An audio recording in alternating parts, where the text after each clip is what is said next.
Everyone, my name is Mini Sethi. I hope you all are staying healthy.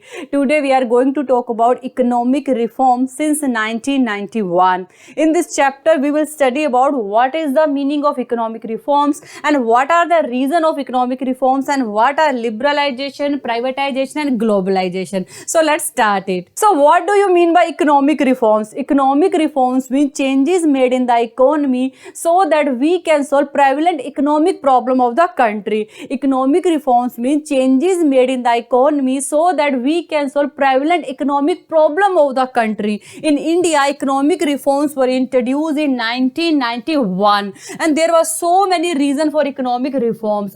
First reason was poor performance of public sector. As we know, public sector are controlled by government. During that time period, public sector was not performing good. And second reason is deficit of balance of payment. Deficit of balance of payment means our import exceed from our export. Deficit balance of payment means our import exceed from our export, means we are giving more money to foreign as compared to money receiving from foreign. And third reason is inflationary pressure, means price of goods and services was continuous rising. And fourth reason was huge burden of debts, means government expenditure was exceed from government income. During that time period, government expenditure was exceed from government income. That's why government has to borrow money from banks, from public as well as from international financial institution. As a result, burden of debts was increased on governments.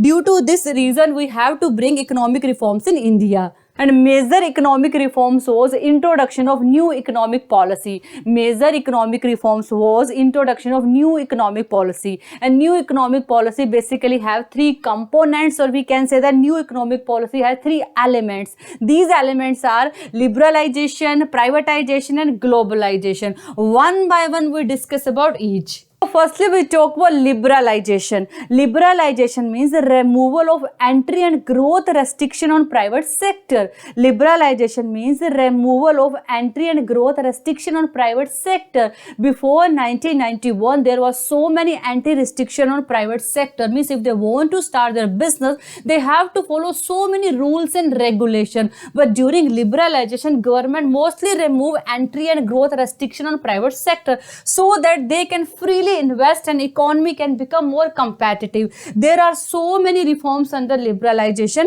industrial sector reform, financial sector reform, tax reforms, foreign exchange rate reforms and trade and investment policy reform. Firstly, we discuss about these reforms. Firstly, we will talk about industrial reforms under liberalization. First industrial reforms is reduction in industrial licensing. During liberalization, industrial licensing were abolished on all industries except some shortlist industries like alcohol, cigarette, hazardous chemicals and pharmaceuticals. Means if private sector want to invest in these industries like alcohol, cigarette, hazardous chemicals, etc., then they have to follow proper licensing system. Otherwise, they are free from licensing. They can freely start their any business. They need not to take any license.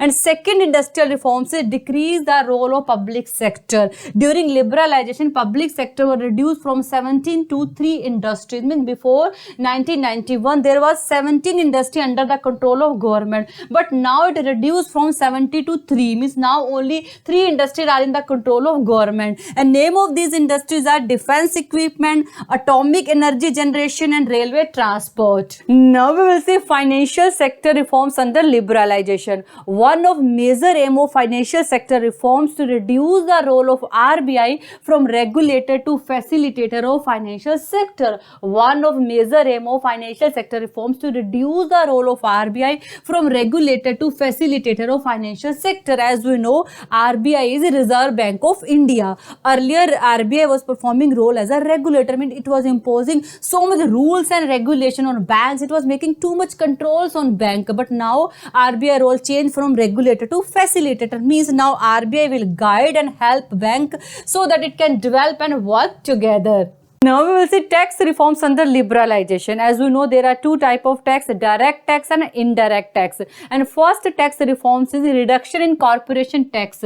During liberalization, corporation tax was reduced, which was very higher earlier. And second tax reforms is simplified procedure of taxes. During liberalization, government simplified all procedures of taxes so that people can easily file their return. Now we will see foreign sector reforms under liberalization. Foreign sector reforms include devaluation of currency. Foreign sector reforms include devaluation of currency. During that time period, crisis of balance of payment was increasing. Our import was exceeding from our export, and our foreign exchange reserve was almost finished.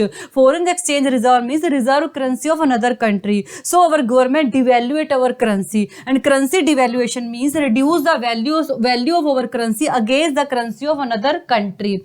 Devaluation of currency means reduce the value of our currency against the currency of another country. Now our currency available at lower cost. As a result, demand for our currency increase, demand for goods and services increase, our export increase. So you can see here now our foreign currency is coming in our country. So we can say that devaluation lead to increase the inflow of foreign exchange reserve by increasing our export. Now we will see trade and investment policy reforms under liberalization. First trade and investment policy reforms is reduction in quantitative restriction on import and export.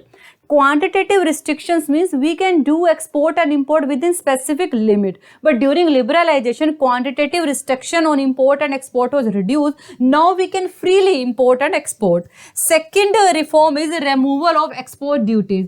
Export duties is tax paid on goods exported from the country. And during liberalization, export duties was removed. Third reform is reduction in import duty. Import duty is tax collected on import. And during liberalization, import duty also reduced. Now we are going to talk about privatization. Privatization means transfer of ownership, management and control of public sector enterprise to private sector enterprise.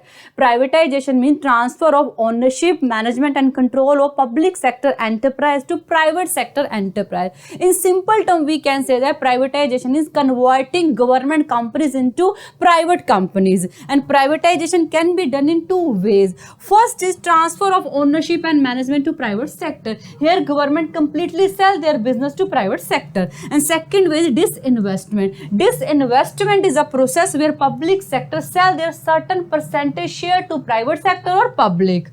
Now we are going to talk about globalization. Globalization means integrating national economy with the world economy through the removal of barriers in international trade. Globalization means integrating national economy with the world economy through the removal of barriers in international trade. In globalization, we remove trade barriers like tariff, quota and start doing import and export without any restriction so that we can integrate our national economy with the world economy. Now we are going to talk about policies and strategies to promote globalization. First policy is increase in equity limit of foreign investment. During globalization, India increased equity limit of foreign investment. Initially, it was raised to 40%. Now it raised from 51% to 100%. Means now companies from another country can invest in India and it can do investment between 51% to 100%. Second policy is reduction in tariff. As we know, tariff is a tax as to paid on goods coming into country. And to promote international trade during globalization, India reduced tariff. And third policy is removal of quantitative restriction. Quantitative restriction are basically quota, means we can do export and import within specific limit. But during globalization, to promote international trade, India reduced quantitative restrictions so that we can freely import and export. And this is all about economic reform since 1991. I think you got it, and thank you so much for watching this video. Bye, take care.